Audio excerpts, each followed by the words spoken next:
Call the meeting to order. Mr. Fulbright's not here tonight, so here I am, and we're going to, this is a June meeting, and we're glad to have everybody here. Let's stand, let's first have roll call. Ms. Parker's not here, Ms. Kinzer's here, Ms. Hopkins not here, Mr. Fulbright's not here, Mr. Moore. Ms. Urban's not here, Mr. Sims, here. Mr. Hooper, here. Mr. Howell, here. Mr. Lindsay, and Mr. Dudley. We have a quorum. All right, let's stand now and have the Pledge of Allegiance and a moment of silence. And would you all remember Shirley Johnson and her family during that moment of silence?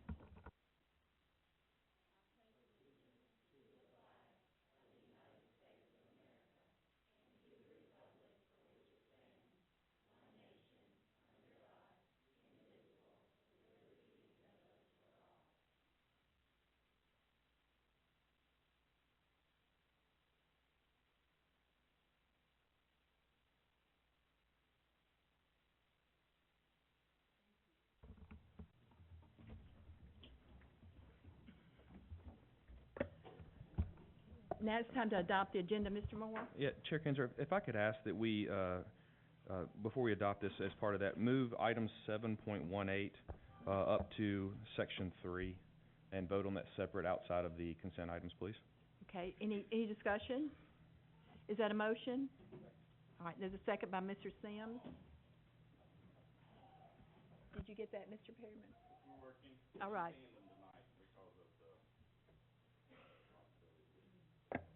Ms. Kidd, it actually doesn't need to be a motion in a second as that. We're just changing the agenda before it's posted. Do we have to vote on the agenda? We would just vote on adopting the agenda as presented. Okay. With changes, right. But Mr. Sims really wanted to second it.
If we could go ahead and vote on that item that we just moved up, item 7.18. Oh, we got to vote on 3.18. Okay, sorry. Yes, ma'am, and that's the granting of tenure. So motion to approve that item of granting of tenure of teachers. Okay, Mr. Sims is going to second that motion. Any discussion? Then we're ready to vote.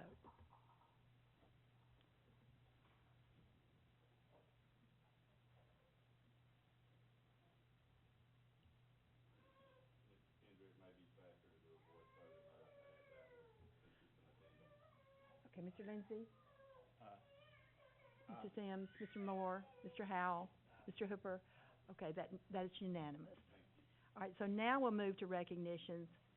And, you know, looking at you all out there, I know what a special night this is. I really do, because I remember when I was tenured, and it was like taking my breath away that I had reached that point. It's a really significant point. So I assume who's going to make these presents. All right, thank you. I'll turn it over to you.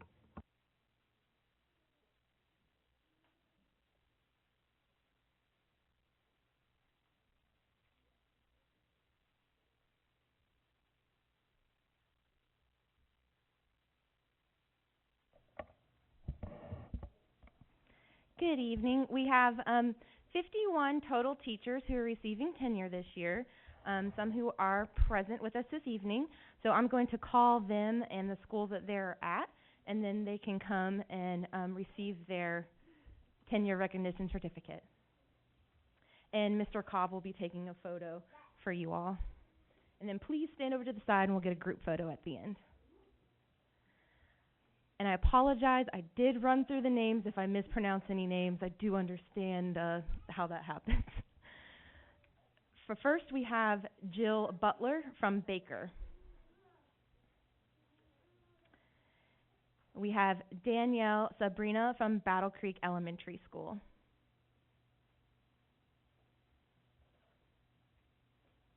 You guys can clap if you want.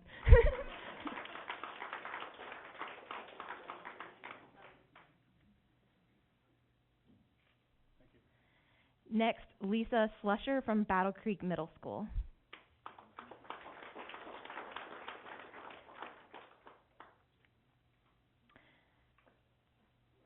Trevor Baxter from Central High School.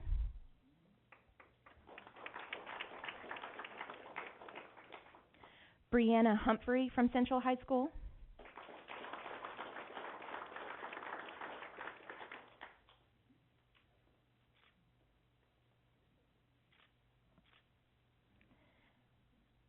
Sarah Robert from Central High School.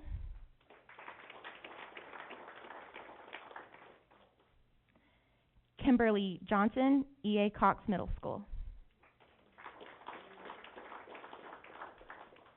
Angela Jones, E.A. Cox Middle School.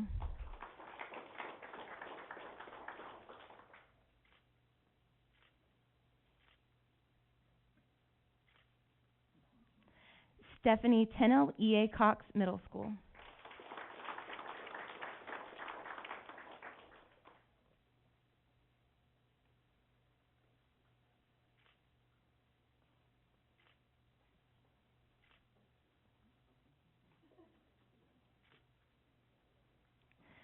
Phyllis Gerlach, Cullioca Unit School.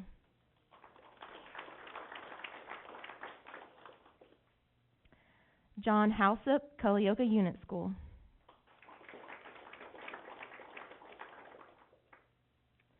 Debbie Hardaway, Cullioca Unit School. Juanita Isabel, Cullioca Unit School.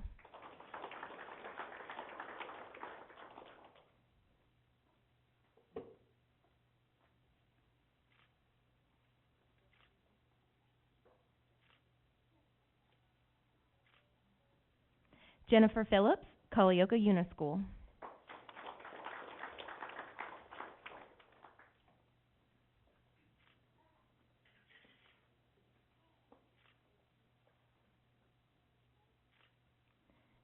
Karen Grice, Highland Park Elementary School. Tommy Kelly, Hampshire Unit School. Thomas Widener, Hampshire Unit School. Catherine Worley, Hampshire Unit School. Melissa Andrews, Joseph Brown Elementary School.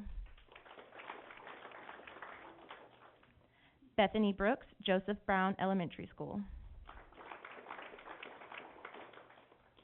Christina Kandukari, Joseph Brown Elementary School.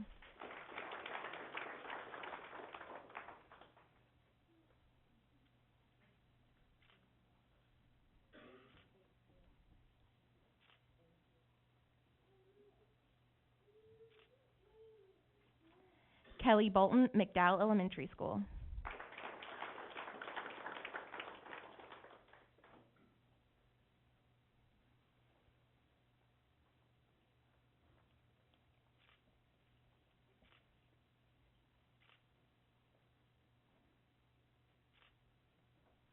Leah Guerrera, McDowell Elementary School.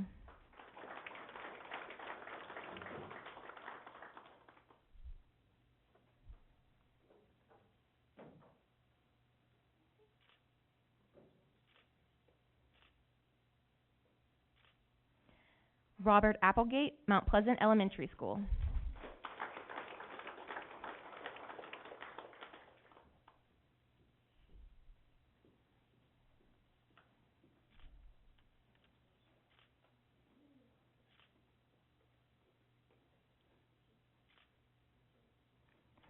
Carol Anders, Mount Pleasant High School.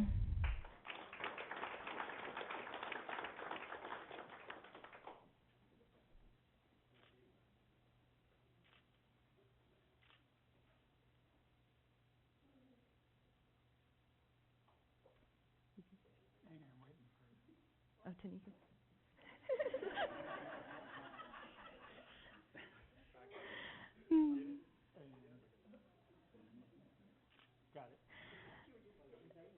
Natasha McFall, Mount Pleasant High School.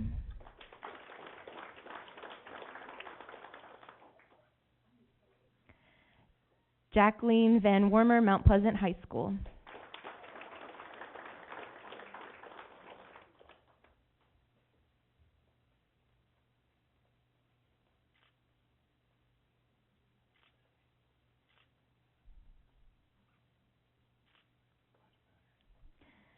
Michael Woodard, Mount Pleasant High School.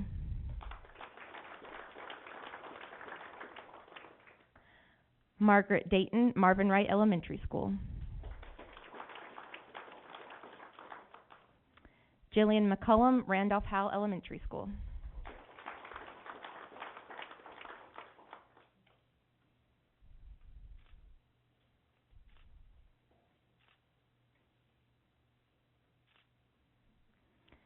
Amanda Turner, Randolph Howell Elementary School.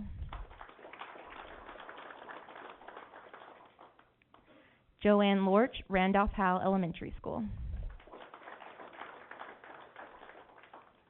Mallory Davis, Riverside Elementary School.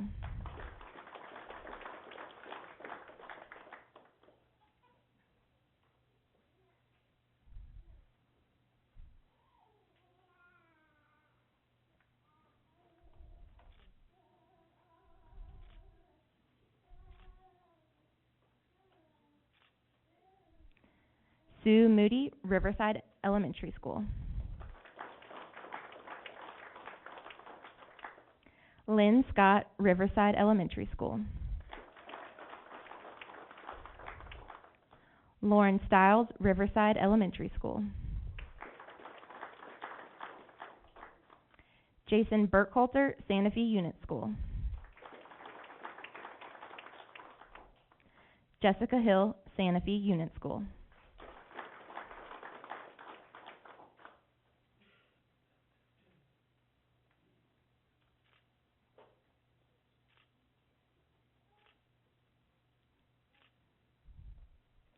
Melissa Kennedy, Santa Fe Unit School.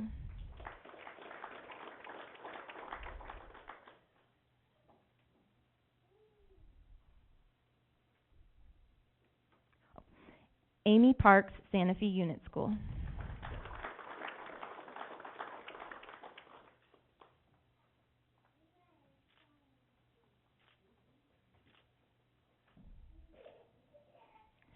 Daryl Turpin, Santa Fe Unit School.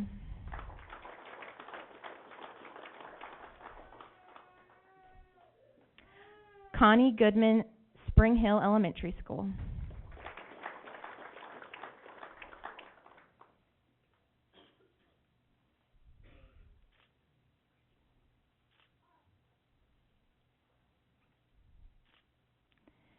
Shannon Tweedy, Spring Hill Elementary School.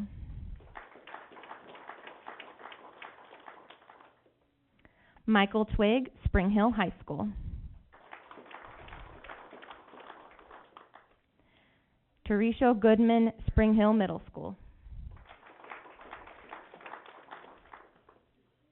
I'm sorry. Tashiro Goodman. Justin Herod, Spring Hill Middle School.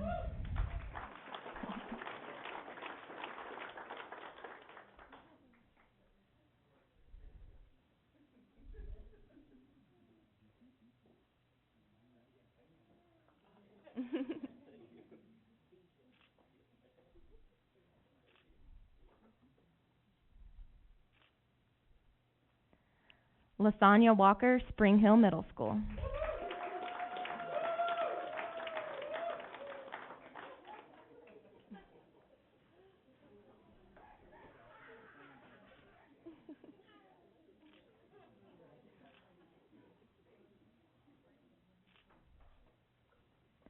Megan Carroll, Woodard Elementary School.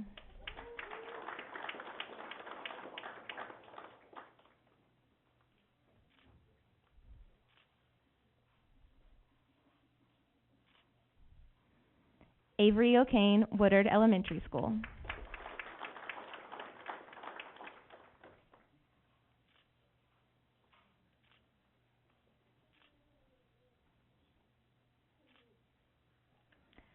Bryant Pratt, Woodard Elementary School.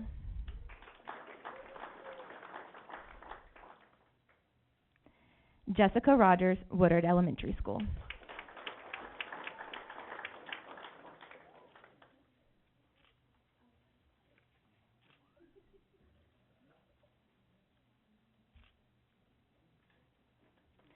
Thank you guys so much. That concludes our recognition of tenure.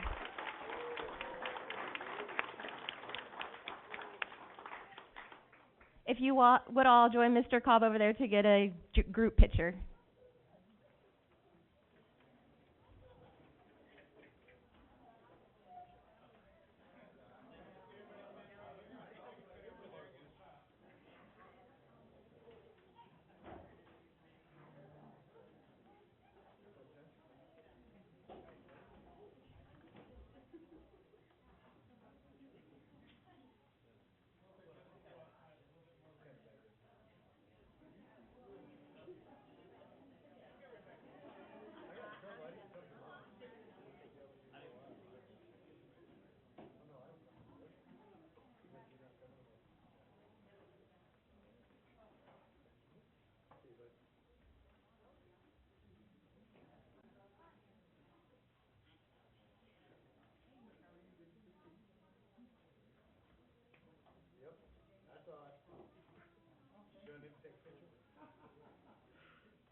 That is a big group picture out there.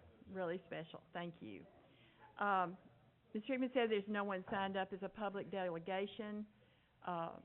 However, William Roddy is signed up to speak as well. So, Mr. Roddy, if you want to come forward. We need to, I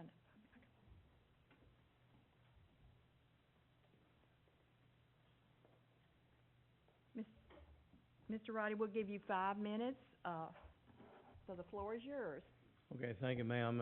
If you're interested in what this is all about, it's about retirement. It's about termination and about a lot of misgross handling of me and my rights. And I'll try to keep it. I got, say, 3, 4, 5 pages of, but I will try to highlight the main things on it. I would like to, if I may, read you a letter from Scott Lindsay, who was the interim chief of staff, to me, January 14, 2020. It addressed me that you are hereby terminated from Murray County Public Schools. The termination is due to derelict of duties. Be aware of this termination effective immediately. You should surrender to the central office any and all items that possession that are in your property. The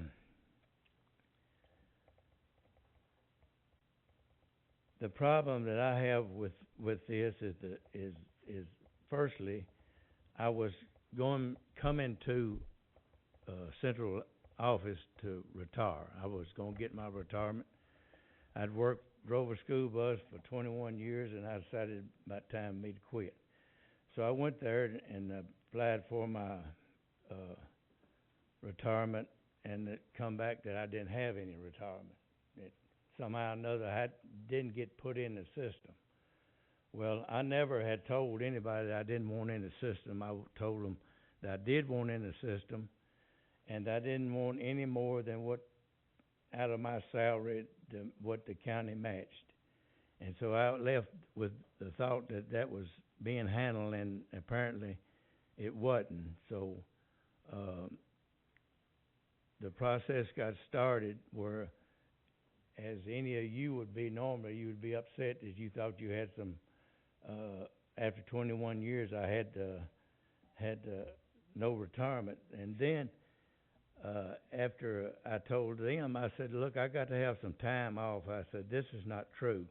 I said, I got to have time to get a legal opinion of what I need to go from here.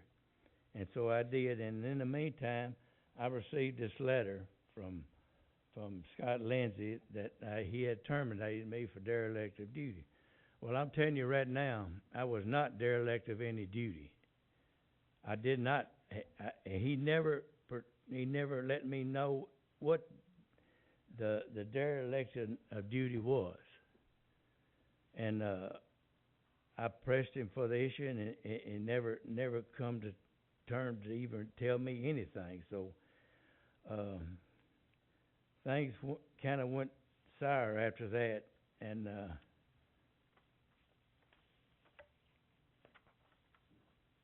he sent a separation notice to the state of Tennessee for separation notice, and there's several different things that he could have said I was doing had reason for my separation.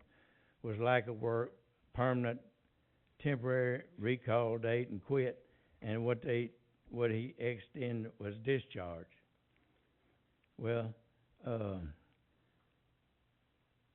I had worked, like I said, I'd worked all them years, and I thought it very rarely that this ever happened, but it did.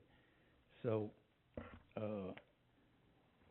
I was accused of, not accused, but derelict of duty, and I asked it. He never come and said, this is the derelict of duty. Never told me nothing about it. Said, well, you're terminated for derelict of duty. Never even give me a chance to defend myself by saying, well, this is the duties that you didn't do. They never told me nothing, just other than that I was in derelict of duty. And I went from there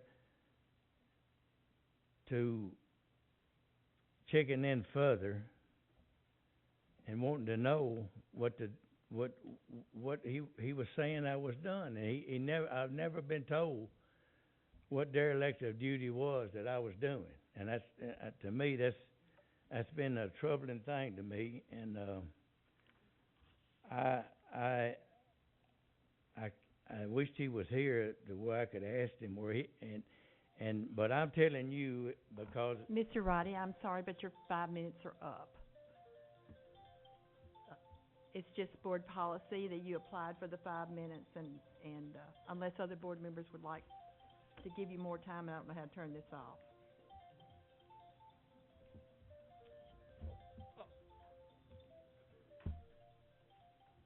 Anyone? Yeah, I'd like to let him All finish. right. If it's brief, I'll let you finish. thank you, sir. We'll give you a couple more minutes then. Okay, well,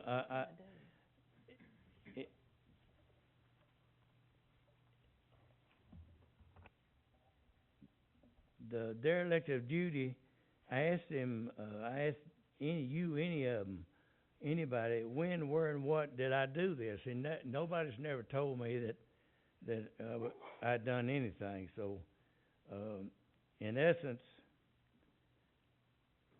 I was not treated fairly and not given a good chance to even to begin to finish in anything. So, I can get into this, but I see that I'm the restraint on time. But I would like to ask you all.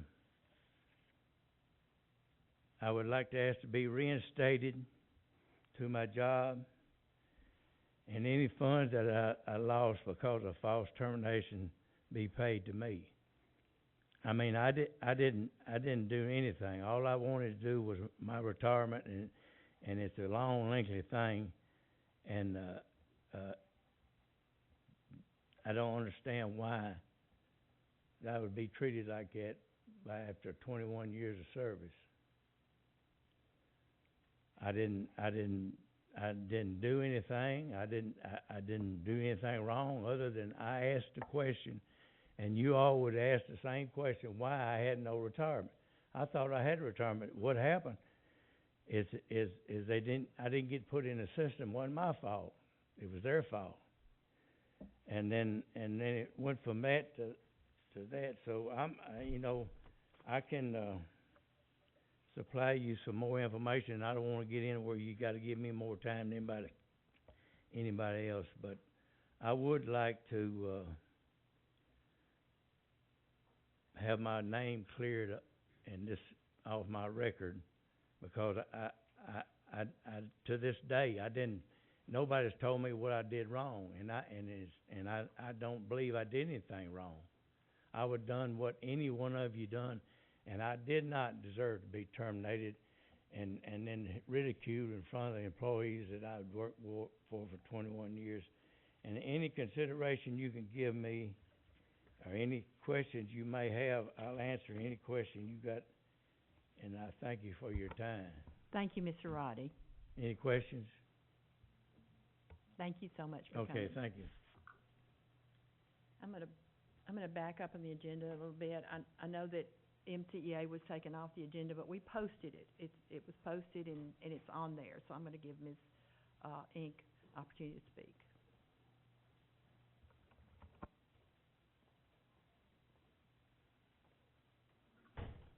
Thank you, Vice Chair Kinzer. Vice Chair Kinzer, Superintendent Hickman, and board members, thanks again for allowing MCA to have a voice on behalf of employees of Murray County Public Schools. This year was definitely not like any other year I've experienced in my 25 years of teaching, and honestly, there are parts I would never want to relive again, but there were things I really enjoyed about this year. The way employees came together for the most part, and the empathy shown for teachers and school employees was very refreshing. Most employees and students survived the new methods of teaching and learning, had more access to technology and curriculum, and teachers spent more time completing tasks to make sure all students had the opportunity for success. All in all, Murray County Public School employees dug in and got the job done in the midst of a country full of chaos, sickness, confusion, and fear. Hand sanitizer and disinfecting wipes became as important as pencils and paper.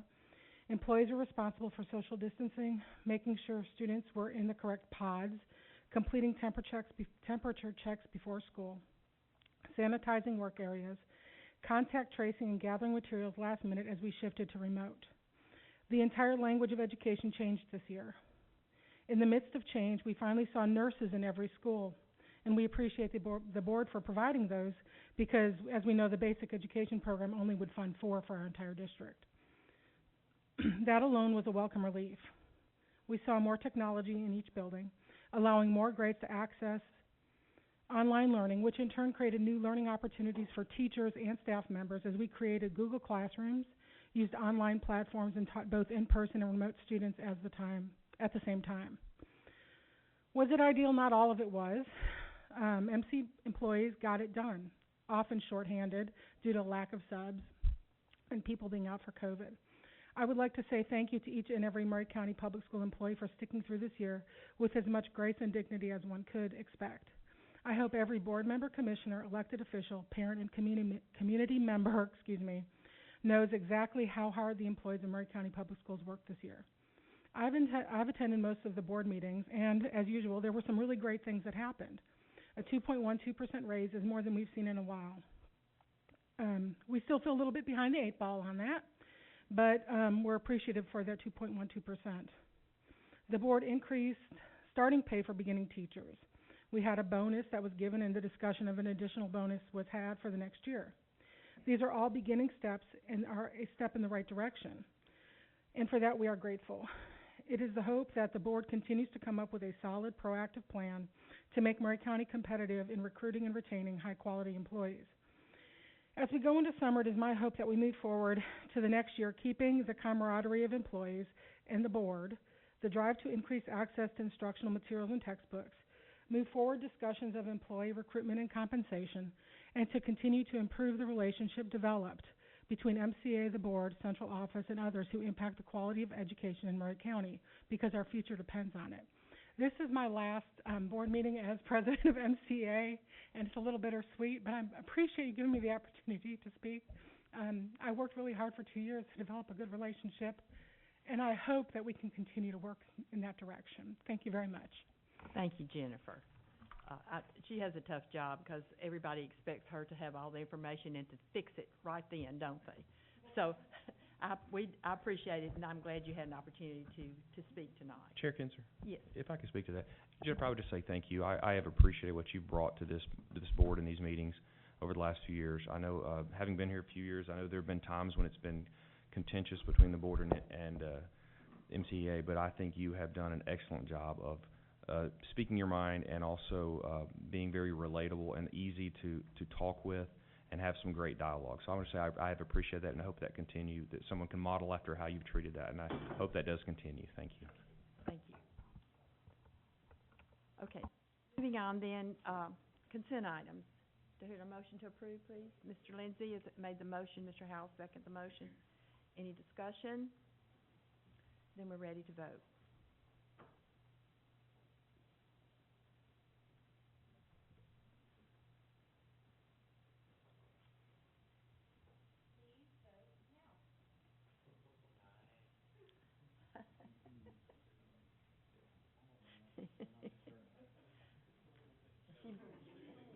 She beat you.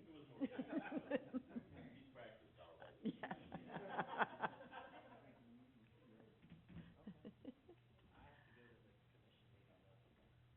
Okay, that motion did pass. I'm getting to you, Mr. Conan.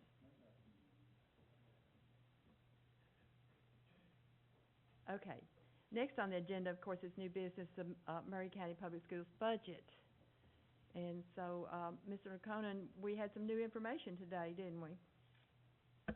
We had lots of information today. First of all, and the budget proposal that I have presented here today, we also updated the insurance costs that we got back from our provider for property and casualty, workers' comp, liability, and so those were added into the budget as well as a change. And then there was some major discussion about raises and what the BEP raise was intended for, what was sent down from the state.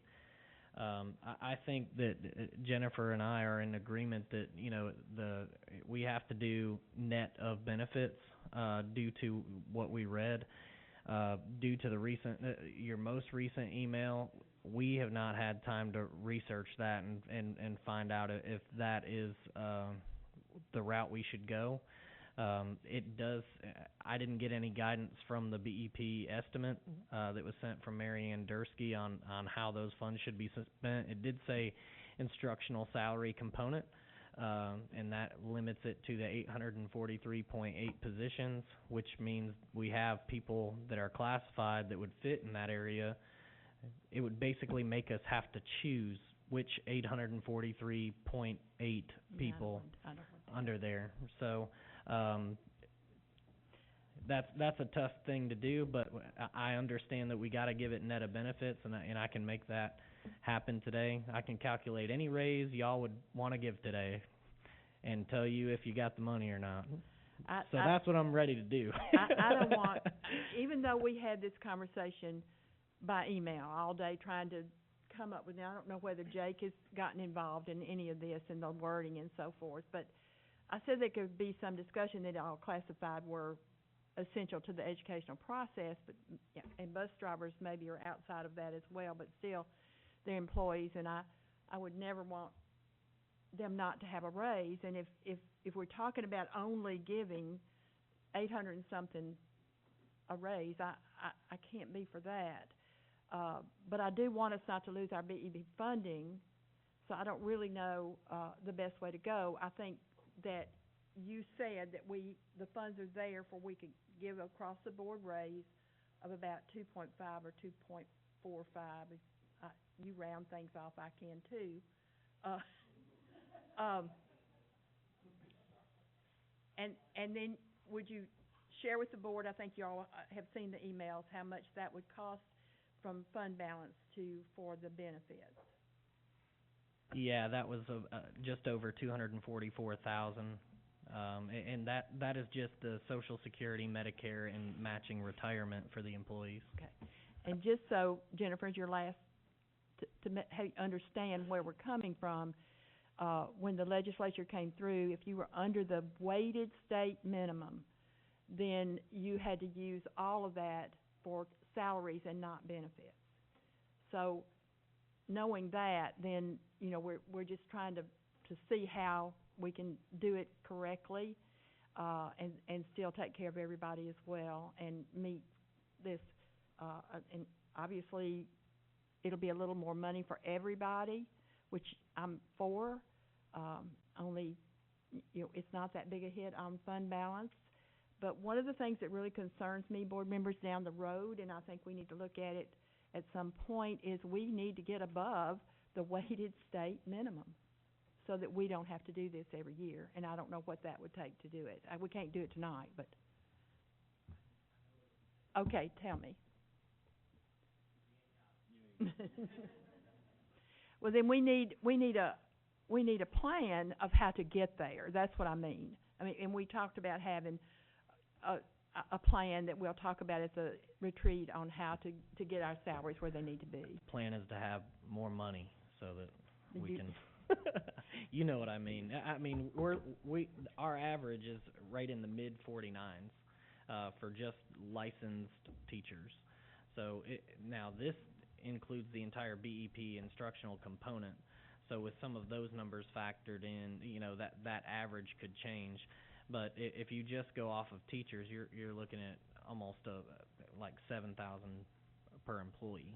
So that's something we got to look at. But the thing is principals, assistant principals, the employees that are part of that instructional component would fall in there and bring that average up a little bit. So that's something we can look at and plan and look at funding. And I know that central office, per your direction, is working on pay scales for positions for next year's budget process and job descriptions as well to really see what we need to be doing here. What's really concerning to me is when I looked at the personnel report and I saw how many positions have either been not rehired or have retired or quit.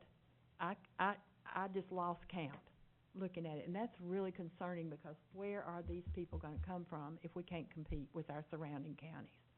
So I know we can't do that tonight, but I know we need to take action on the budget. So anybody else have anything? Mr. Lindsay. Ms. Garrard or Mr. Hickman, one of you two, what is a weighted average salary? What does that mean?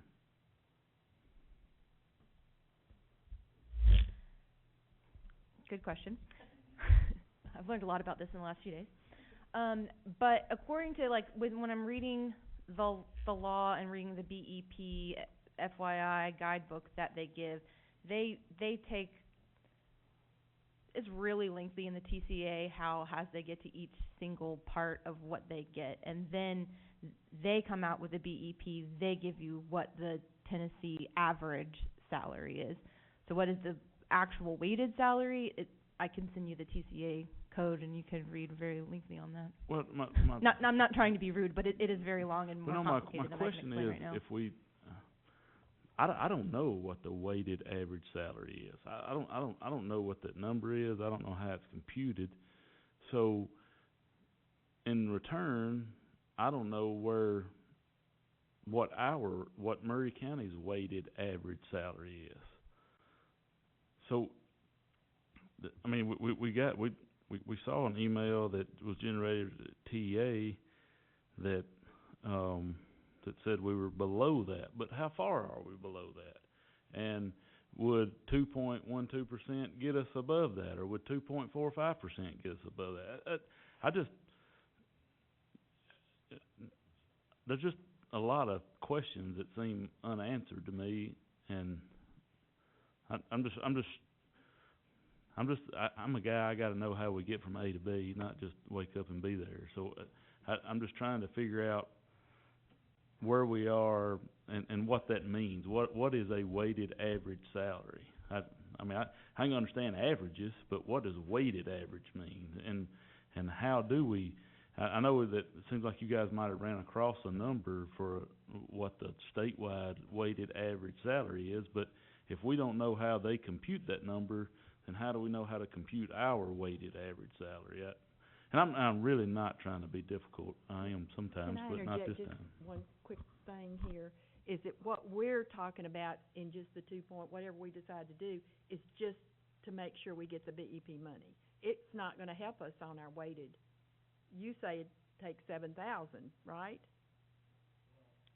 like I said, that's our average salary for just a teacher, so that doesn't include principals, assistant principals, and when you do, for example, the basic definition of weighted average says like 40% of your employees are this, and they make $5 an hour, and then 20% of your employees are this, and they make 10% an hour, and then so on and so forth. You multiply that percentage times that average to get a conglomerated average called a weighted average. So it's 40, 20, 20, 20. That gives you 100%, and then you take this wage and you multiply it by that percent. So 40% of $5 is $2.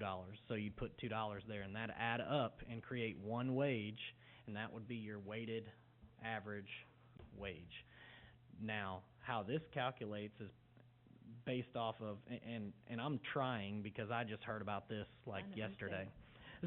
So when I look at this, my assumption would be the amount of positions they fund for a principal, the amount of positions they fund for assistant principal. So they give you the amount of positions, and then we have an average salary in our books, and they have an average salary in their books. And do they match? Are we higher than them? Are we lower than them? That has not been determined, because and what makes that even harder is the amount of positions that they fund do not match the amount of positions that we pay for by about 200 positions that fit into this category. So, well, my point being that all this, just like I think Doug, you said it a while ago, but we really got no BEP guidance. We got no guidance from anybody that said, you know, we saw this email from TEA, but we didn't get anything from the state that said, hey, you guys have to do this, or here's where you guys fall, here's what you. So I guess I'm just, I don't know, I feel like I'm winging it rather than having all the information. But and it's not, I'm not sitting here trying to save money. I voted for everything that got proposed last Tuesday night, if you remember. So, but I want to do what we have to legally. I'm just trying to keep us from doing something tonight and then coming back, you know, and the county commission passing our budget and all that, and then we turn the budget into the state and they turn us down and say, no, that doesn't work because you violated this TCA code. So that's all. That's where I'm coming from with it. Mr. Sims.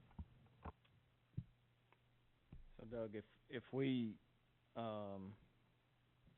were to go with the 2.45 and then the additional 244,000 from fund balance, that would put us at about a 1.1 million deficit that we would carry to the county commission, correct? I don't know about anybody else, but that makes me super nervous. I mean, that's coming back next year as well. I mean, that's not going away. I mean, our revenue is going to have to go up. I don't know where to go. I'm kind of with Wayne here. I definitely feel like we're winging it. It definitely makes me nervous to take a 1.1 million from fund balance this year, next year, the next year. I mean, at some point we have to make cuts. I don't know if we look at Mr. Hickman and say, where can we cut? I mean, we've already cut a lot, so. Once again, our fund balance is going to be around $12 million, and I've heard discussion about wanting to spend $1 million on a track. And I'm certainly willing to do that if that comes before teachers and salaries and all that, but that just doesn't make sense to me, that we wouldn't take care of this. Yes, sir. I don't want this to mess with your decision, but I do want you to know that the budgets that are at the commission right now waiting to approve, including the food service budget, they have finally come to a stopping point to where they're just waiting on the schools. And so whatever y'all approve in these next two items, you know, I'm going to have to give them a thumbs up or a thumbs down on whether they need to vote on that. I do know that they sent the budget back here, to be decided upon. We, at the special called meeting, we voted on it. You know, was that vote, and Jake's here, so is that vote, I mean, that counts as being sent, because that was a voting meeting, correct? The main reason to get, by happenstance and talking with Jennifer, I got this on the agenda last minute after the raise discussion Friday night. So, It was sent out yeah. well before the budget meeting. Yes, Okay. it was, but there's a budget that's been voted on that is at the commission that this board approved, so they could talk about that budget tonight and approve that budget tonight. And I can change it if y'all change it. So, just throwing those out there. Quick question, and I'll make a motion. Are you comfortable if we were to pass a 2.45%, raise that adds the the numbers are, the 242, are you comfortable with that? I'm comfortable with that with our fund balance, but we'll have to do something next year. You know, Mr. Sims is correct. You know, this is a deficit that will continue to carry. Hopefully our revenues improve, and they exceed what our costs expected to go up is. I don't know that that's ever happened, but it's a hope, and then there's hope that we would be able to provide results and receive more revenue next year. Well, I have full confidence our revenue is gonna exceed what we're projecting, and with that in mind, I'll make a motion to approve this budget. If somebody could throw those numbers on the board so we know what we're talking about.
Okay, I'm ready.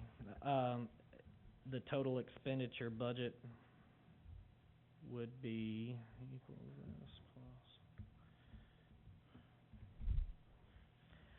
$110,576,767. So 110,576,767, with a deficit of 1,104,779. 1104779. 1104779. And that is a 2.45% across the board raise. That is correct. That is my motion, Madam Chair. Mr. Moore? Okay, now since we're shooting from the hip, can someone explain to me the difference between this and what we already sent to the county commission last week? So basically, the cost of benefits was included in the $1,592,000 calculation with a 2.12% raise. This takes the benefit cost out of it and gives the full $1,592,000 towards the raise, which equates to the 2.45% raise in salaries. And we've decided to basically take the Social Security, retirement, and Medicare cost out of fund balance. So it increased our expenses by $244,372. Yes. Okay. So that was the cost increase compared to last budget. And then also, the only other change is we got our updated insurance numbers for workers' comp, general liability, building and contents, and those have been put into the budget. How much did that change the budget itself? It changed a couple $100,000, actually, and it's just because, To the positive or negative? oh, yeah, the cost went up, All right. yeah. I was hoping you'd say the other, but okay. So was I can but dream. I asked, so. Okay, so to go with this, I guess, With you. you guys are putting me in a tough spot on this one. I already don't like deficit budgets. And I understand that I'll get to the other part about what Mr. Lindsay said, that I'm frustrated that we are again at the last minute we're shooting from the hip on information we don't know the answers to. I know there's been some emails back and forth speculating and saying that it's this or that, but nobody's, as with Mr. Lindsay, I haven't seen anything yet that really shows that even this change is exactly what we need to do. It's been discussed that perhaps we should be doing more, and I'm always very uncomfortable when we start making last-minute decisions on this, especially when it just means we're just going to dip back into the piggy bank some more to just cover it. I wish this had been brought up and explained in more detail at a sooner time than now. I did as well. And it's frustrating to me that we're being asked to, again, we've already sent 2 budgets so far to the county commission. We're revising it yet again, and it keeps getting quote-unquote worse every time we do it. So that's frustrating to me. The reason it came down late is because I did send it at least about a week before our budget meeting last week. I thought that it had been looked into and checked, and then when I started checking numbers, I realized it wasn't.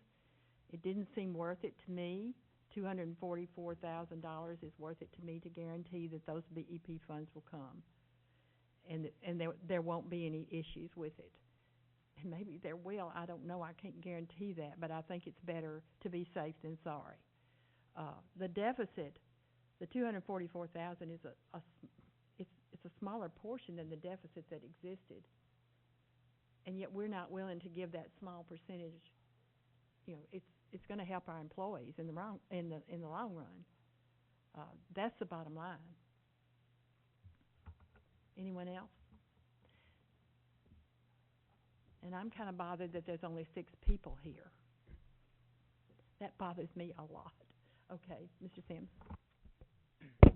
Doug, I know we make amendments, changes to our budget constantly. Is this something that the current budget that the commission has can go forward on with the 2.12? We can, I know Ms. Gerard and whomever else has already looked at this. I mean, are we 100% sure that this 2.45 is going to align us with what the law or whatever that TCA is? Are we 100% sure that this is correct? No. It is, I am 100% in that all the funds need to be sent on just the instructional wages and salaries, which would mean it cannot go towards the benefits, the Social Security, all of that. The question that I've yet to figure out is, does it go to just the 843 BEP funded employees, or can it go to all employees? And I feel like the spirit of the law is that it goes to all employees and then it's going to their wages. There's nowhere that's necessarily this is combining what the TCA says with BEP Blue Book FYI guide, the Basic Education, their 96-page document that they publish, and also the BEP, what is included. So the BEP has the 4 components of the instructional wages and salaries, the instructional benefits, classroom and non-classroom functions. And so what the TCA says is if you are below the average license salary, then it is supposed to all go to the instructional wages and salaries. Now, if they're just going to find instructional wages and salaries just as only the 843 people or whatever each district has that's funded by the BEP, I can't answer 100% sure on that because I can't find that. And I've been reading lots of different case law guidance and a lot of different things on that. But I do know that if you, as far as what the funds should go to, they should just go to the wages and salaries and not include the benefits, the Social Security, and those things. Go ahead. So I just had a thought, and that's all it is, but this is how I think about it. We also, even though not everyone gets a step raise at every single step, there are raises built into the step raise that cost money, and those raises are being given. And if we just take the cost of a step raise, that spends $1 million out of the $1,592,000 already. And then we're giving a 2.12% on top of that, technically, as of right now, unless this vote passes. So if that occurs, just the cost on the instructional component alone, which is what they want us to spend it on, only those 840.8 positions, the cost of that well expends what they've given us in BEP, over, above, and beyond. So, you know, we've given all of that money to that purpose just with the 2.12%, with if you factor in the additional cost for a step raise, which is around $1 million. So if you take that, without benefits, it's $650,126, I think. It's at least $650,000. $650,000. You multiply that by 2, you've got $1.3 million. So you spent $2.3 million in raises for those 840.8 positions already. So we have spent in compliance with what they're asking, because the raise is being given, and it is net of benefits, even still over and above and beyond the $1,592,000. So I don't think you're going to get any pushback from the 2.12 or the 2.45. I just think that, you know, we could make a decision on it. We could wait on it and see. But I had to do this same survey. Michael and I talked about it today. Every time they increase our BEP for any type of raise, I have to give a survey and explain what was the additional BEP spent on, because they want to see what you spent your funds on, because they gave specific guidance. Last year, it was all salary, and it was, that's what they're looking for, and that's what we're doing. So, you know, that's just my 2 cents, that I think because of the cost of raises this year being above and beyond what they gave us, even not even in the same ballpark, I think we'll be fine. Just general guidance. I'm not an attorney. That's why I defer to Jake and Jennifer. But just numbers' sake, if they say, well, we want this $1,592,000 to go to a raise, well, it has, and then some. Net of benefits. Mr. Lindsay. So, just simple, and I don't have it in front of me, but, so our salary lines have increased by more than $1.6 million. They've increased by more than $3 million. With that being said, I will retract my motion.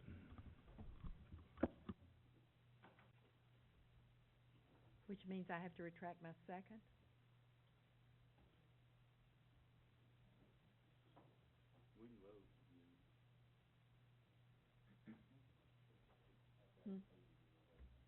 What? After? Okay, I'm not voting for a track, I'm telling you right now. No. I really think the reason the legislature did this, and Mr. McCone, I understand everything you said, but the reason they did this is because rural counties are taking the money and buying paper and stuff, and they're not spending it on salaries. And so they define those areas as those that were under the weighted, you know, and we shouldn't be a county that's considered a small, poor, rural county. But because of that, we are. And so we fit into that category. So when they allocated the what they did, they specifically said that so that would not happen. So, but you know, the step raises are statewide as well. So I don't know what to say about that as to whether you can just go, oh, well, we're spending on this, or I don't know. I don't know if that was the letter of the law or what they intend the purpose of it was. I don't know. Mr. Howell? Sorry. Go ahead. Would you like for me to reply, or I Yes, can wait for absolutely. Mr. Howell? Okay. The only, and the big reason our payroll budget increased is because it wasn't being budgeted correctly. The attrition didn't occur. We've talked about this a couple bajillion times. So, I showed in a payroll cost analysis exactly where things weren't budgeted, also due to COVID, and then the year before that where attrition had been factored in twice, which is a $1.6 million turn. We've actually decreased positions, and we have over 3 million more in payroll this year, and that's because we're doing it based on who works here, and then also we're factoring in raises. And so to increase our payroll budget, that's why it's such a large increase, is because we're actually paying for our employees, and hoping that they stay here. And but anyways, I just, it has increased, and rightfully so, to do it correctly. Mr. Howell? So, I guess I'm a little conflicted and torn here. So basically, you're saying the raises have to be spent entirely on bottom line salaries, no benefits included in that, correct? According to the TCA code. Right. And assuming that we are under the weighted average, so that is not a number that has been calculated yet. Right. So I see no reason to take action at this juncture. We can make, once we have all of the information, I feel like it would make more prudent to take the time to understand it, because we can amend our budget. We do it just about every voting meeting. So, I mean, I don't have any reason to rush this decision. I also would like to know, when you say benefits, how many health plans do we offer through Murray County Public Schools? About 64. Yeah. Just depends on if you're having, child, family, spouse, or just the employee only. But there's basically that adds 4 levels in each benefit. So you have 4 different levels. So 16 plans with with different varying levels. I mean, I find that really to be a lot. Personally, I kind of feel that I don't know any other employer that offers 16 different plans. You could probably, if you were shopping those out, if you could combine those down to 2 or 3 plans, you'd probably get a much better rate. So, I mean, to me, the legislature, although they're up here and they're trying to do their intent, I deal with criminal law quite a bit, and although the intent of the law is this, the unexpected consequences are about 3 different things over here. And that's kind of what they do. That's what the legislature does. They don't intentionally do that, but that's what they've done here. It kind of makes it very, very difficult to say, well, we have to spend all this money right here, even though we may be or maybe not be. But that, at some point, something has to give. And if that means we have to figure out how to reduce our benefits cost, that would be a huge savings that we could spend on other things, perhaps raises and whatnot. So I just, although their intention may be good, so that we're not spending it on paper, which it's quite clear that we're not spending this on paper and tires. Our intent was for our employees to get this money. I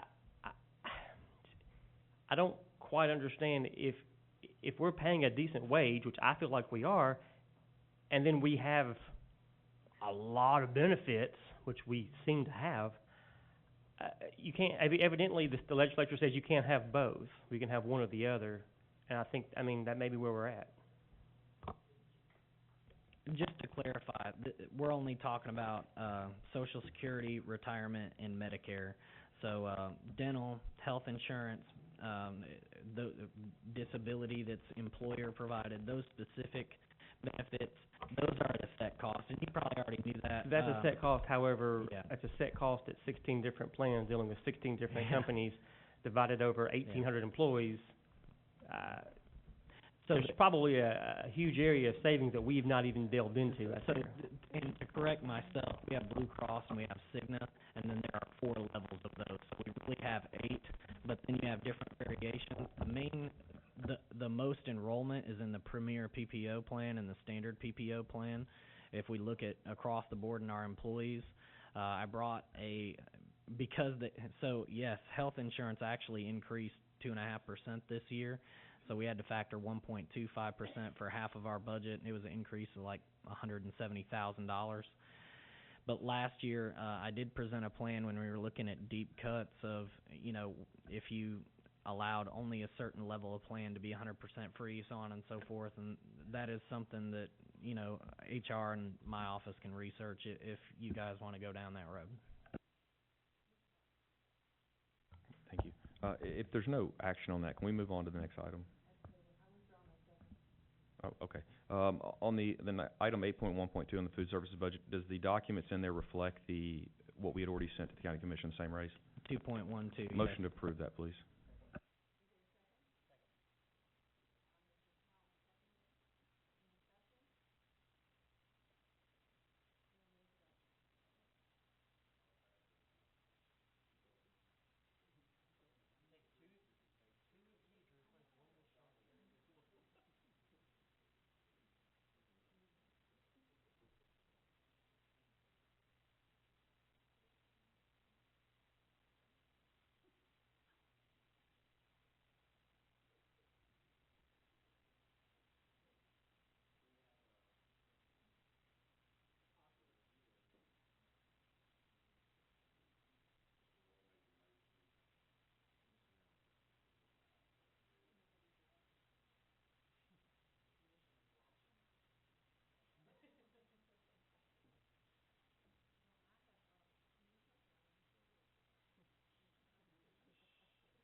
Oh, sorry.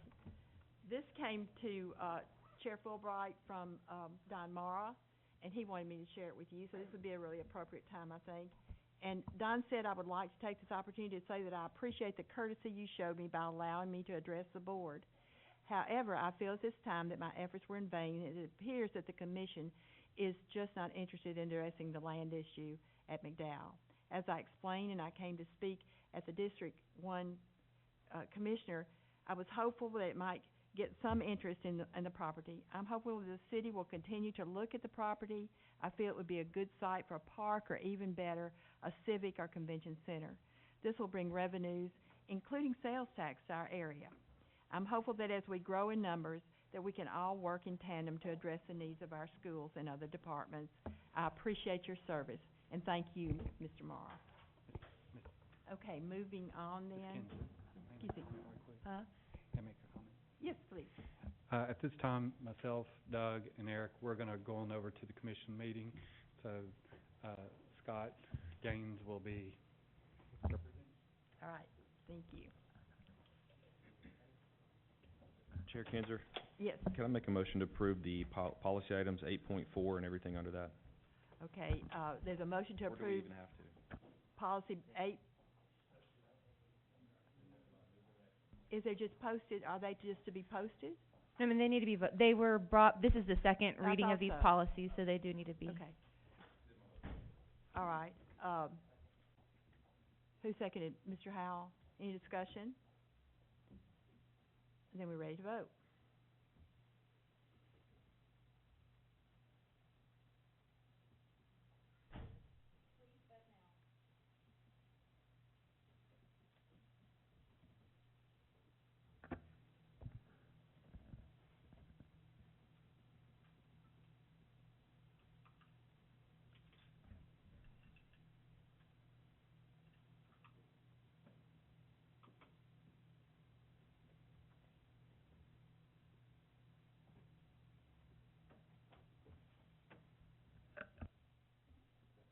Did we vote? Did it pass?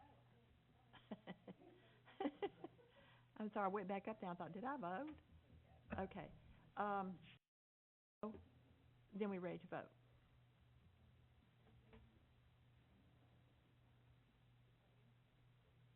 Nine point two point one.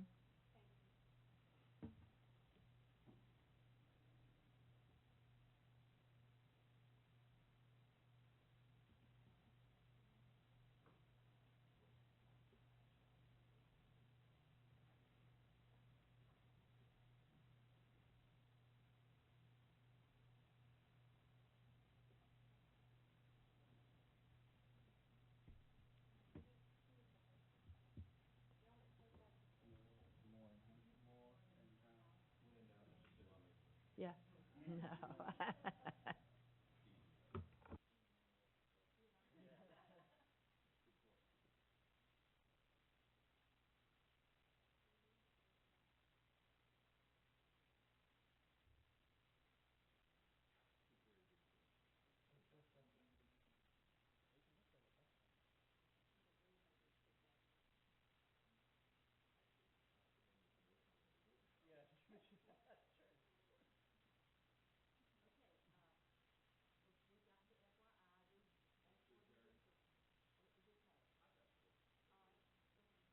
Mr. Lindsay?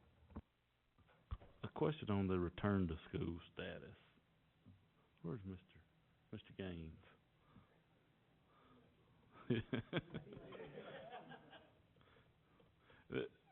I've skimmed over this, maybe I missed it, but will we be contact tracing going into next school year? We're not planning on contact tracing.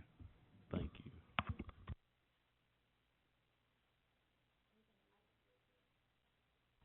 I do hope all the board members will look at the list of personnel. It's very concerning how many vacancies there are. It really is. Okay. Motion to adjourn. Does it require a second? Have a great evening.